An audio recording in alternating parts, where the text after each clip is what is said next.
तो बॉस, मैं वापस आने वाला था 4 दिन में, लेकिन 15 जून से 28 अगस्त, कितने ऑलमोस्ट 3-4 महीने हो गए तो उतना ही टाइम मैंने स्पेंड किया है ये आईबीएम के सेकंड वाले यूनिट को पढ़ने के लिए, जिसका नाम था टूल्स फॉर डाटा साइंस, जो एक complete professional certificate, IBM professional certificate का पार्ट है।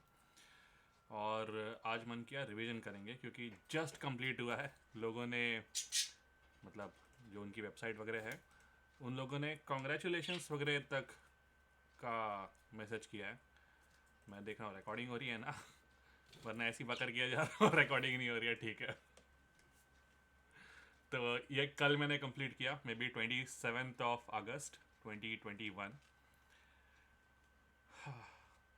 क्या बताऊँ इसके बारे में।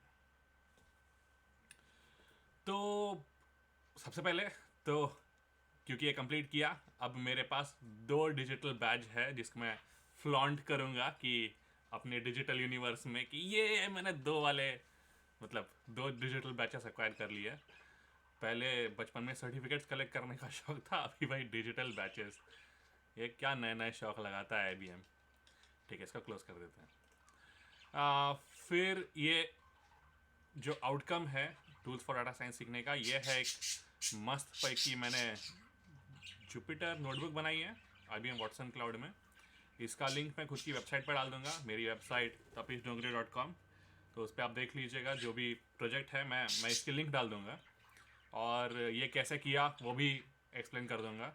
लेकिन प्रॉब्ली ये वीडियो में नहीं, या तो उस पोस्ट पे या फिर एक सेपरेट वीडियो बना के, लेकिन कैसे मैंने ये किया ये भी एक्सप्लेन कर दूंगा। नेक्स्ट हम घुसते हैं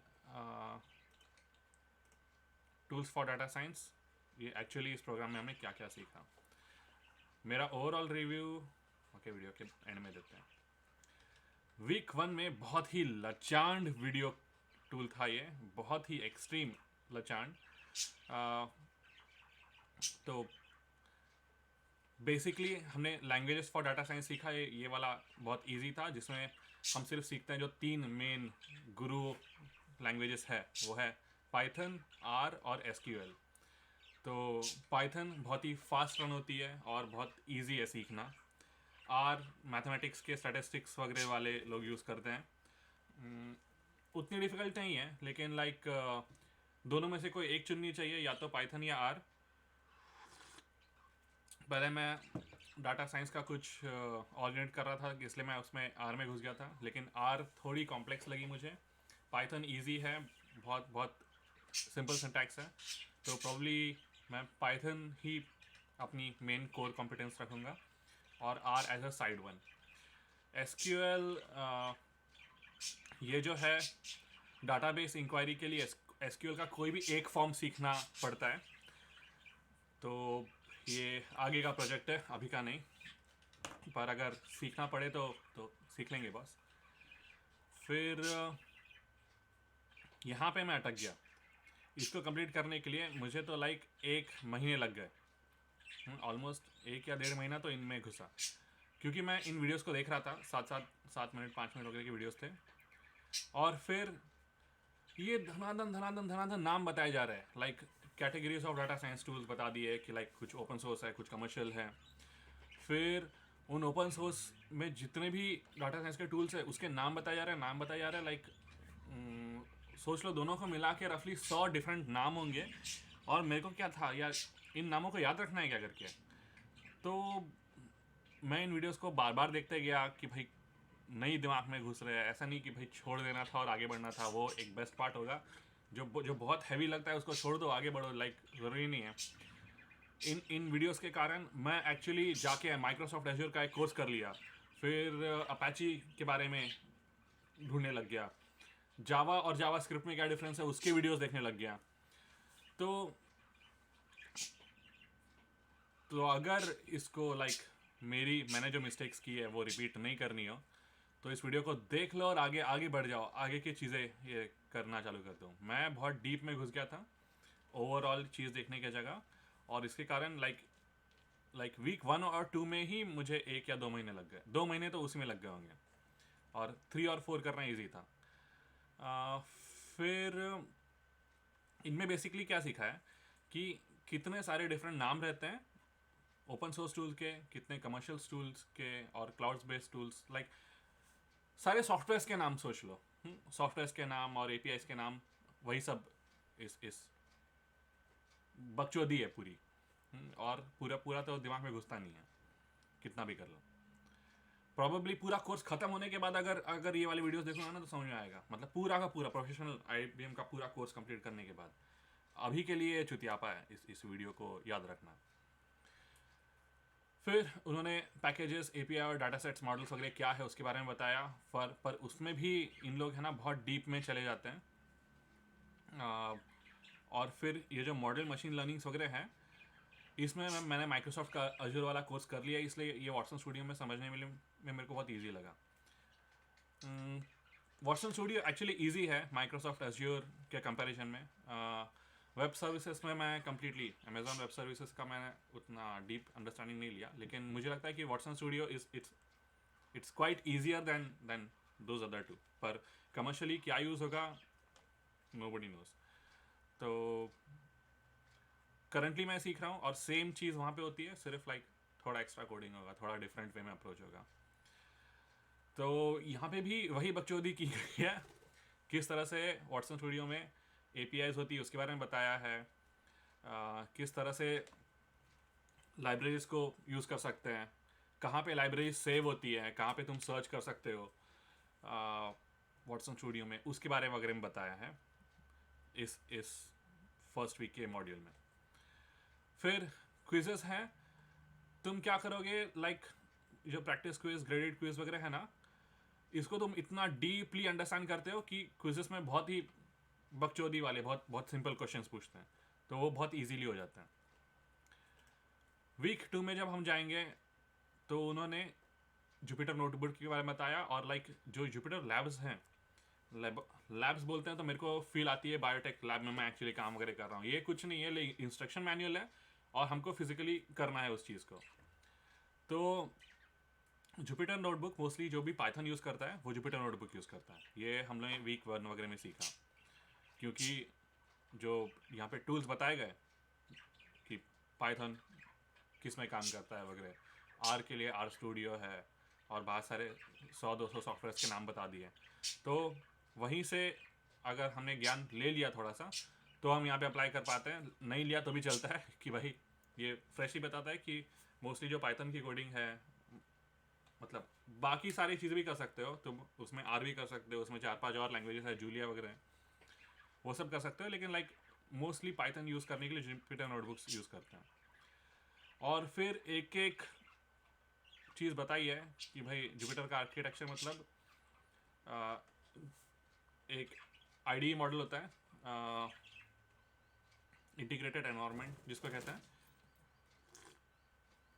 उसमें हम डिफरेंट कर्नल्स लोड कर सकते हैं। कर्नल्स मतलब हो गया है पाइथन कर्नल, आर कर्नल, मतलब कर्नल एक बेस मॉडल हो गया जिसके थ्रू वो चीज़ रन होने वाली है। वो हर चीज़ एक वेब बेस्ड एनवायरनमेंट होता है जुपिटर नोटबुक। इस तरह की नोटबुक होती है, इंटरनेट पे हम लोग शेयर कर सकते हैं। इसको डबल क्लिक कर दोगे तो लाइक एडिट करना चालू पॉसिबल होगा उसको। अभी तो पॉसिबल नहीं है क्योंकि मैंने पब्लिश कर दिया है, लेकिन जब आप जुपिटर नोटबुक में काम करते हो तो बहुत सारे लेफ्ट हैंड साइड में आपको टूल्स मिल जाते हैं उसको एडिट करने के लिए, और इस तरह से कोड वगैरह लिख पाते हो, इस तरह से एग्जीक्यूट कर पाते हो। हर एक चीज़ ऐसे सेल्स में होती है और इन सेल्स में अपन टाइप करके कोड्स वगैरह लिख सकते हैं। और फिर बहुत ही इजी प्रैक्टिसेस है जो उन्होंने बताया है। हर एक चीज़ अगर आप फॉलो कर दोगे तो बहुत इजी है उस चीज़ को एब्जॉर्ब करना। सेम चीज़ जो हमने पाइथन के बारे में जुपिटर नोटबुक में सीखी है यहाँ पे, वैसे ही पहले लचांड वीडियोस एक्सप्लेन करेंगे आर स्टूडियो के बारे में। आर स्टूडियो मैंने यहाँ पे इंस्टॉल करके रख दिया है। अगर मैं इस चीज़ को अगर क्लिक करूँगा तो आर स्टूडियो खुल जाएगा। थोड़ा टाइम लगता है लेकिन लाइक खुल जाता है। मेरी मशीन उतनी फास्ट नहीं है, हाँ मशीन मतलब मैं लैपटॉप के बारे में बोल रहा हूँ। तो आर स्टूडियो खुल जाता है और फिर उसमें आप सेम जैसे जुपिटर इंटरनेट पे आर स्टूडियो तुम अपने कंप्यूटर पे इंस्टॉल कर सकते हो और उस तरह से वो चलते रहेगा। अब पता नहीं कितना टाइम लगेगा उसको लोड होने में। जब तक वो लोड हो रहा है हम आगे बढ़ते हैं और मैं आपको आर स्टूडियो क्या है वापस आके दिखा दूँगा। फिर उसके बाद गिटहब एक वर्जन कंट्रोल वाला सॉफ्टवेयर है। मतलब गिट एक वर्जन कंट्रोल वाला सॉफ्टवेयर है और गिटहब मतलब एक इंटरनेट सर्वर है जहाँ पे हम लोग गिट को यूज़ कर सकते हैं। तो कोई भी सॉफ्टवेयर को अपन मॉडिफाई करते रहते हैं, कोड लिखते रहते हैं और 4-5 लोग मिलकर अगर कोड लिखते हैं तो उसकी वजह से एक वर्जन कंट्रोल चीज़ होनी चाहिए। अब इतना जो है इसमें स्टार्टिंग के 3 वीडियोस इंपॉर्टेंट है जिसमें वो ट्यूटोरियल ले लेता है कि भाई कैसे कैसे नेक्स्ट क्लिक करके हम लोग गिटहब में अकाउंट खोल सकते हैं और किस तरह से उसमें कोई एक रिपोजिटरी खोल सकते हैं। मतलब रिपोजिटरी खोलना मतलब एक फ़ोल्डर खोलने की तरह है। एक फ़ोल्डर बना के उसमें फिर लाइक फाइल्स डालते रहो। वही चीज़ है जो हमने माइक्रोसॉफ्ट वगैरह में सीखा होगा। उसको हम लोग इंटरनेट पे कैसे करते हैं और गिट में कैसे करते हैं वो बताया गया। तो मैंने अपना खुद का अकाउंट वगैरह वहाँ पे बना दिया और फिर लाइक किस तरह से पुल रिक्वेस्ट मतलब किसी ने अगर इंफॉर्मेशन चेंज की है तो उसको अपने प्रोग्राम में डाल देना। पुश मतलब मर्ज मतलब जो भी सॉफ्टवेयर है उसको अपने मेन जो सॉफ्टवेयर है उससे मर्ज कर देना, जो भी सब प्रोग्रामिंग वगैरह हुई है या फोल्डर्स वगैरह को हम लोग मर्ज कर दे रहे हैं उस तरह से। ब्रांचिंग में पूरा का पूरा फोल्डर कॉपी करके दूसरे लाइन में वगैरह डाल देता है। तो ये सारी जो चीज़ें हैं ये इंटरनेट पे अगर मिल के कोई सॉफ्टवेयर बना रहे हो या मिल के कोई प्रोग्राम लिख रहे हो उसके लिए, या फिर खुद ही बार बार चेंज कर रहे हो, तुम क्या कर सकते हो अपने अपने नोटबुक पे अपने माइक्रोसॉफ्ट वर्ड में भी जाके एडिट कर सकते हो। अब आर स्टूडियो खुल गया होगा। हाँ, अब जैसे यहाँ पे कंसोल है, यहाँ पे नंबर ऑफ़ वेरिएबल सेव होके रहता है, यहाँ पे इंफॉर्मेशन वगैरह होती है, प्लॉट्स फाइल्स वगैरह वगैरह आते हैं। तो जुपिटर नोटबुक में क्या होता है, ये चीज़ एक साथ एक ही पेज पे सर्राटेदार ऐसे ऐसे खुलती है। और आर स्टूडियो में ये डिफरेंट डिफरेंट बॉक्सेस बना के रखे हैं। तो जुपिटर नोटबुक में आर स्टूडियो में यहाँ पे ये कंसोल दे दिया है। जैसे 1+1 यहाँ पे टाइप करोगे और एंटर मारोगे तो 2 आ जाएगा। और वही जुपिटर नोटबुक में क्या करोगे, यहाँ पे 1+1 टाइप करोगे, ये जो LN बॉक्स वाले हैं, और एंटर मारोगे तो यहीं पे नीचे आंसर आ जाएगा। तो सिर्फ डिफरेंट डिफरेंट फेजेस हैं किस तरह से इंसान यूज़ करता है उस चीज़ को। और गिटहब में सोचो तुमने कोड लिखते गए 1+1 2+2 3+3 कुछ भी कोड्स वगैरह लिखते गए और बीच में हमने चेंज कर दिया 1+5 लिख दिया। तो उसको अगर चेंज करना है, किसी और वगैरह को चेंज करना है, तो ऐसे उसके वर्जन्स वगैरह बना के थोड़ा मॉडिफाई वगैरह करके वापस आके कंबाइन करके एक सॉफ्टवेयर वगैरह टाइप बन सकता है। तो ये हो गया गिटहब। फिर वापस बकचोदी वाले क्विज हैं और कुछ नहीं। वीक 3 बहुत ही फास्ट हुआ मेरा, मज़ा आया ये सब करने में। इसमें व्हाट्सएप स्टूडियो के बारे में बताया। व्हाट्सएप स्टूडियो में अकाउंट खोलने के लिए थोड़ी लग गई थी क्योंकि वो बोलता है कि 4 बड़े बड़े सर्वर्स देता है, चाहे लंदन होगा, डलास हो गया, ऐसे 4-5 रीजन देता है और उनमें से चूज़ करना है। और मैं ऑस्ट्रेलिया में बैठा हूँ और कोई इंडिया में होगा तो कोई इंडिया में बैठा होगा। तो फिर मैं सोच रहा था कि लाइक मुझे कौन सा चूज़ करना है, जो जोग्राफिकल पास है या फिर कैसे वगैरह। तो मैं उसके बारे में रिसर्च करने के लिए बाहर निकल गया। तो पता चला कोई फ़र्क नहीं पड़ता। तुम्हारे पास अगर इंटरनेट है तो तुम पूरे वर्ल्ड में कहीं का भी सर्वर उठा लो जो तुमको लगता है कि फास्ट होगा और तुमको रिलायबिलिटी होती है उस कंट्री के गवर्नमेंट वगैरह में कि हाँ भाई वो कंप्यूटर को ज़िंदा रखेंगे। वो अभी रिसेंटली एक कंट्री कब्जा हुई है, नाम वगैरह नहीं लूँगा, तो वहाँ पे जाके तबाह ना कर दे। तो वैसे ही कोई एक सेफ कंट्री वगैरह का नाम आप वहाँ पे क्लिक कर दो, जो 4-5 ऑप्शंस होंगे, और उस सर्वर में लाइक उस कंट्री के सर्वर में वहाँ पे जो कंप्यूटर्स रखे हैं वहाँ पे अपना अकाउंट खोल दोगे आप। अब जब इन जनरल हम लोग अपने जीमेल का, अपने याहू का वगैरह जब हम अकाउंट बनाते हैं तो हमको ऐसा ऑप्शन नहीं होता है। तो बाय डिफ़ॉल्ट हमको नहीं पता है कि हमारा जीमेल अकाउंट एक्चुअली कहाँ सेव्ड है पूरे दुनिया में। पर IBM व्हाट्सएप स्टूडियो ने तुमको ऑप्शन दिया है कि भाई अगर तुम US का ले रहे हो तो तुमको US के रेट्स पे करने हैं, तुमको यूरोपियन में ले रहे हो तो यूरोपियन रेट्स पे करना है, अगर इन फ्यूचर कभी पेबल वाला कर रहे हो तो। ये तो पूरा फ्री है अभी, तो जो ठीक लगता है वो उठाओ। ऐसा कुछ है नहीं कि भाई ये ज़्यादा अच्छा है ये ज़्यादा बुरा है। करंटली सबके प्रोज एंड कॉन्स हैं। अपनी अपनी रिसर्च से अपने अपने लाइक कितना रोकड़ा तुमको देना ठीक लगता है उसके अकॉर्डिंग एक सर्वर उठा लो और IBM का वाटसन स्टूडियो वहाँ पे लॉन्च कर लो। फिर IBM का जब वाटसन स्टूडियो खुल जाता है तो उसके अंदर क्या क्या सारे टूल्स है, नॉलेज कैटलॉग, सोच लो विकीपीडिया है वहाँ का।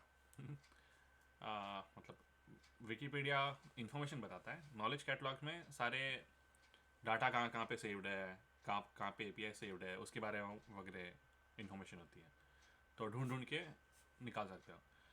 अब फिर पूरा चीज़ चलेगा कि भाई डाटा को किस तरह से ठीक करेंगे, और इसमें कैसे करेंगे नहीं बताया, सिर्फ करते हैं करके बताया।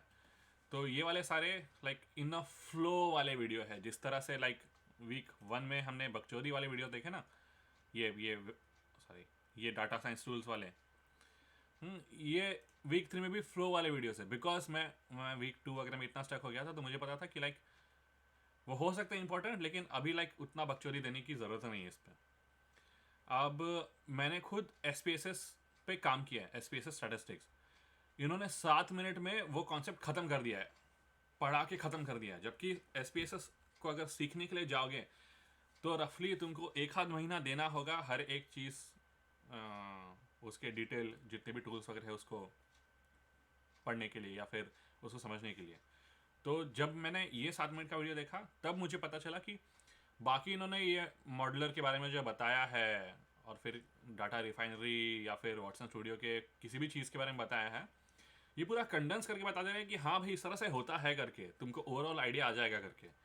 लेकिन असल में तुमको अगर वो चीज़ सीखनी हो तो तुमको स्पेसिफिकली उस सॉफ्टवेयर का कोर्स उठाना होगा और फिर डीप डाइव करनी होगी। Currently it's just like an overall idea कि इसमें ये सब होता है करके। मैं इस वीडियो को डीपली समझ पाया क्योंकि उन्होंने SPSS के बारे में बताया और मैंने इस पे काम कर लिया है। तो अभी मैं चीज़ें कनेक्ट कर पा रहा हूँ कि हाँ भाई वो लीनियर रिग्रेशन मॉडल क्या होता है, क्लासिकल रिग्रेशन मॉडल क्या होता है। पर पहले मेरे लिए वो सारे एलियन वर्ड्स थे। तो जो भी इस कोर्स को कर रहा है, ये सिर्फ एलियन वर्ड्स को फेमिलियराइज करने के लिए ये कोर्स बनाया शायद। इन जनरल तुम डीपली इससे टूल्स ऑफ डाटा साइंस से सच में टूल्स नहीं सीखोगे। इसमें सिर्फ उन टूल्स के नाम सीखोगे और ओवरऑल आइडिया आएगा कि हाँ भाई इससे ऐसा होता है, इससे वैसा होता है, ये यूज़ कर सकते हैं, वो यूज़ कर सकते हैं। अब कैसे यूज़ करना है उसके लिए तुमको डीपली जाना ही पड़ेगा हर एक चीज़ों के कोर्स में। तो यहाँ पे इन्होंने वाटसन स्टूडियो में जुपिटर नोटबुक कैसे वगैरह खोलते हैं, मतलब ये कैसे खोलते हैं उसके बारे में ट्यूटोरियल वगैरह बता दिया। और फिर कुछ कुछ लिंक्स दी है जहाँ से लाइक तुम फ्री में अकाउंट्स वगैरह खोल सकते हो, फ्री में वाटसन स्टूडियो और क्लाउड कंप्यूटिंग वगैरह उठा सकते हो। वो भी एक लाइट वर्जन, उतना हैवी वर्जन नहीं, क्योंकि हैवी वर्जन के लिए I think you have to pay. तो एक लाइट वर्जन हम लोग दे देते हैं ताकि सिर्फ हम लोग हैंड्स ऑन कर पाएँ, लाइक थोड़ा थोड़ा सीख पाएँ कि कैसे करते हैं। बाद में अगर तुम फ्रीलांसर होंगे तो तुम क्लाइंट से पैसे उठाओगे, तुम अगर जॉब कर रहे हो तो जॉब से पैसे उठाओगे, या फिर जॉब वाले ही तुमको एक वाटसन स्टूडियो या फिर अमेजोन अशियो या फिर अमेजोन वेब सर्विस या फिर माइक्रोसॉफ्ट अशियो उसका एक अकाउंट खोल के दे देंगे। तो company will pay for the softwares, ऐसा मैं अज्यूम कर रहा हूँ, क्योंकि खुद जेब से देना हो तो भाई फट जाएगी। उतना ज़्यादा हैवी नहीं है, like 20 cents 30 cents per hour के हिसाब से वगैरह चलता है वो। पर जब बहुत सारे काम करते रहोगे और एक साथ 10-10 मशीन्स चला रहे हो तुम किसी और कंट्री के किसी और सर्विस में, तब लगता है जेब से जाता है। कोई और दे रहा है तो ईजी है।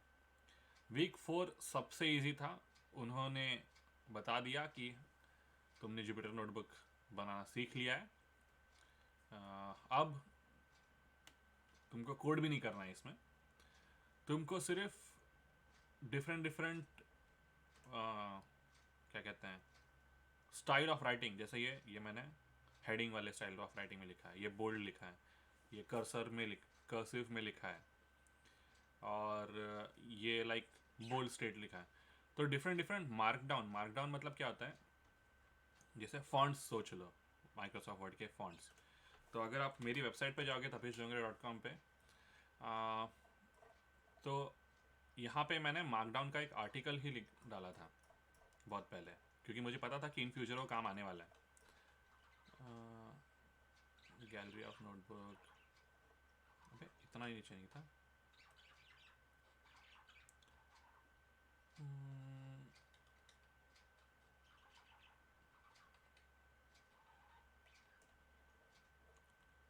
Okay, creative markdown sheets, directly Google पे Tapish Dongre space creative markdown sheets अगर आप सर्च करोगे तो भी ये आर्टिकल आ जाना चाहिए, इतना आपको स्क्रॉल डाउन करने की ज़रूरत नहीं है। या फिर मेरे वेबसाइट पे जाओगे, यहाँ पे इन्फॉर्मेशन वाला चीज़ क्लोज करोगे तो फिर थोड़ा स्क्रॉल डाउन करके आप वहाँ पर मिल जाओगे। तो क्रिएटिव मार्कडाउन शीट्स में यहाँ पे ये लिंक मेन है। इस लिंक पे क्या होता है कि उन्होंने एग्जांपल्स दिए हैं कि कौन सा कोड है और उससे क्या चीज़ होती है। अगर किसी भी चीज़ पे अगर आप हैश मार दोगे, हैश और फिर जो भी नाम लिखना चालू कर दोगे तो वो बोल्ड लिखना चालू कर देगा। अगर आप ट्रिपल हैश मारोगे तो वो इस साइज़ का आ जाएगा फॉन्ट। अगर आपको स्ट्राइक थ्रू मारना है तो डबल एस्ट्रिक्स मार दो तो उससे स्क्रैच आ जाएगा। सॉरी, ये कीबोर्ड की कौन सी की है, ये एस्केप के नीचे जो होती है पहली वाली की, अगर वो क्लिक कर दोगे 2 बार तो उससे स्ट्राइक आ जाएगा। तो यहाँ पे मैंने स्ट्राइक यूज़ किया है इधर। तो फिर एक लाइन ऑफ कोड है, यहीं से आप कॉपी करके पेस्ट कर सकते हो। अगर आपको कोई लोगो इंसर्ट करना है तो सिंपल है, ऑल्ट टेक्स्ट लोगो या फिर ऑल्ट टेक्स्ट मतलब हम कोई भी नाम देते हैं। तो ये लाइन कॉपी कर दो और फिर इस लिंक की जगह खुद की लिंक डाल दो। जैसे मैंने अपने खुद की फ़ोटो की लिंक डाल दी है तो इस वजह से मेरा फ़ोटो डिस्प्ले होता है यहाँ पे। तो वो कोड अगर आप कॉपी करके पेस्ट कर दोगे और नाम जो भी डाल दोगे तो उससे क्या होता है कि तुम्हारा फ़ोटो डिस्प्ले हो जाता है, या फिर जो भी फ़ोटो तुम डिस्प्ले करना चाहते हो वो ऑलरेडी अगर इंटरनेट पे अवेलेबल है तो वहाँ से उठा के यहाँ पे अपने जुपिटर नोटबुक में डाल देता है। अब पॉइंट ये है इसमें कि लाइक हमने कोडिंग एक्चुअली इसमें नहीं सीखी है, हमने सिर्फ सीखा है कि किस तरह से डिफरेंट मार्क डाउन करते हैं, मतलब किस तरह से हेडिंग्स मारते हैं डिफरेंट स्टाइल से। तो इंस्टेड ऑफ कोड तुम एक क्या कह सकते हैं इसको, इंस्टेड ऑफ कोड ये होगा स्टाइलिश कैलीग्राफी, कैलीग्राफी बोल सकते हैं। तो ये कोडिंग लैंग्वेज की कैलीग्राफी है, डिफरेंट स्टाइल से लिखना। वही चीज़ हमको इसका फाइनल प्रोजेक्ट में करना होता है वीक 4 में, और इसको मैंने हार्डली 1 घंटा लगाया होगा और वीक 4 ख़त्म हो गया। पर इन तीनों को कंप्लीट करने के लिए, एक्चुअली इन 2 को कंप्लीट करने के लिए मैंने 2 महीने लगा दिए, 2 या 2.5 महीने लगा दिए। ये मैंने 10 दिन के अंदर किया होगा और ये 1 घंटे के अंदर। तो इस तरह से ये 4 वीक का कोर्स कंप्लीट हो गया और मन से लग रहा था कि जान छूटी बॉस करके। जो पर मैं अपने ही यूट्यूब वीडियो में कहीं तो बोलता हूँ, ओके ढूंढना मुश्किल होगा, ये रिवीजन वाला वीडियो में मैं बोलता हूँ कि लाइक मैंने 32 मिनट्स का वीडियो बनाया और एंड में मैं कह रहा हूँ कि बॉस ओके ये पहला वाला कोर्स मैंने 4 दिन में कर दिया, सॉरी 3 वीक का कोर्स था मैंने 3 वीक में कर दिया। मैं इस तरह से कैलकुलेट कर दिया कि ये वाला जो कोर्स है ये 4 वीक का मैं 4 दिन में ख़त्म कर दूंगा। ऐसा पॉसिबल नहीं हुआ मुझसे, और मेरे को इसको कंप्लीट करने के लिए रफली 3 महीने लगे, क्योंकि मुझे नहीं पता था कि मैं कौन से एरर में घुस रहा हूँ। और जब मुझे अपनी एरर्स के बारे में पता चला तब मैं उसे बाहर निकल आया कि भाई उतना सीरियसली नहीं लेते वीक 1 और वीक 2 के ये वाले वीडियोस को। इन वाले वीडियोस को उतना अगर मैं सीरियसली नहीं लेता तो डेफिनेटली मैं थोड़ा फास्ट कर पाता, लेकिन मैंने उसको बहुत एक्सट्रीम सीरियसली ले लिया कि हाँ भाई इतनी चीज़ें याद करनी है या फिर इतनी चीज़ को प्रोसेस करना है। नाम पे नाम, जैसे बायोलॉजी कोर्स कर रहे हैं ना कोई, तो बायोलॉजी में होता है कि हाँ भाई हड्डियों के नाम, मतलब हर एक हड्डियों के नाम तुमको आने ही चाहिए तभी तुम एग्ज़ाम क्लियर कर पाओगे। तो मुझे लगा कि उतना डीप होगा, उतना डीप नहीं है। आप बिना ये सब लाइक ओवरऑल एक पेंट पिक्चर करके भी आप आगे बढ़ सकते हो कि हाँ भाई होते हैं ओपन सोर्स सॉफ्टवेयर, आते हैं कमर्शियल सॉफ्टवेयर, और उन सब के 4-5 नाम याद करने की ज़रूरत नहीं है, क्योंकि वो रिकलेक्शन मेमोरी में गए तो भी काफ़ी है। इंस्टेड ऑफ तुम्हारा कोर मेमोरी में जाना। और मेरे को एक चीज़ पता चली कि जो ग्रेडेड क्विज और प्रैक्टिस क्विज है इसके आंसर्स ऑलरेडी इंटरनेट पर अवेलेबल है, तो मैं किसी को प्रेफर या प्रमोट नहीं करूँगा कि वो चीट करे, लेकिन अगर किसी को चीट करना है through out the IBM certificate वो कर सकता है। कुछ कुछ जगह पे आंसर्स पे पेड चीज़ है, कुछ कुछ जगह पे फ्री है। तो इन जो भी यहाँ पे क्विजेस हैं इन सब के आंसर्स ऑलरेडी इंटरनेट पे अवेलेबल है, अगर किसी को वो पाथ लेना हो तो, पर मत लो क्योंकि सीखोगे कुछ नहीं। बाकी अगर ग्रेड्स वगैरह में देखें तो कुछ चीज़ों को मैंने 100% पे अचीव किया है। फाइनल एग्ज़ाम थे 83%, वहाँ पे 2 मिस्टेक्स हो गए थे। और ओवरव्यू मैं कोर्स का दूंगा तो मैंने बहुत ज़्यादा इसको सीरियसली ले लिया। नहीं लेता तो लाइक जो लोग बोलते हैं ना कि क्योंकि ये सब्सक्रिप्शन बेस्ड चीज़ है, इसको $53 पर मंथ मुझे लगता है। तो कुछ लोग बोलते हैं कि इसको 2 महीने में तुम ख़त्म कर सकते हो पूरे के पूरे सर्टिफिकेट को। सर्टिफिकेट मतलब अगर मैं कोर्स इरा पे जाऊँ तो टोटल कितने 10 चीज़ों का ये कोर्स बना है सर्टिफिकेट पूरा। आजा भाई, कितना टाइम लेगा। ये IBM प्रोफेशनल सर्टिफिकेट टोटल 10 चीज़ों का ये कोर्स बना है, 10 कोर्सेज का ये सर्टिफिकेट बना है, इतने सारे। और इसमें से मैंने सिर्फ what is data science complete किया है और tools for data science complete किया है, और अभी मैं ये डाटा साइंस मेथोडोलॉजी पढ़ना शुरू कर रहा हूँ। पर मेरे को लगता है कि कुछ लोग बोलते हैं ये पूरा का पूरा सर्टिफिकेशन 2 महीने में कंप्लीट हो जाएगा, और जो लोग डेडिकेटेड होंगे उतना वो कर पाते होंगे। पर मुझे पता है कि data science and methodology what is data science के लिए मैंने अंडर $50 किया होगा, क्योंकि मैंने 4 दिन के अंदर कंप्लीट कर लिया उसको। पर टूल्स ऑफ डाटा साइंस करने के लिए मेरे को 3 से 4 महीने लग गए। दैट मीन्स मैंने 50 into 3 टाइम्स या 4 टाइम्स पे किया है उसके लिए। तो रफली अब तक $200 इन टोटल खर्च हो गए। तो मैं इसको $50 दे सकता हूँ और इसको 3 बार $50 दे सकता हूँ, तो लाइक टोटल 50 + 150 $200 खर्च हो गए हैं इस कोर्स पे।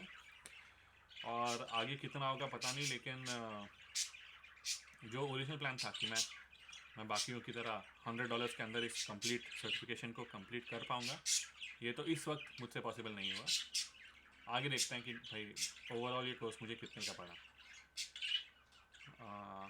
पर डेफिनेटली इस चीज़ को कंप्लीट करने की इच्छा है, तो वो तो मैं करके रहूँगा कैसे भी करके मुझे कंप्लीट करना है इस चीज़ को।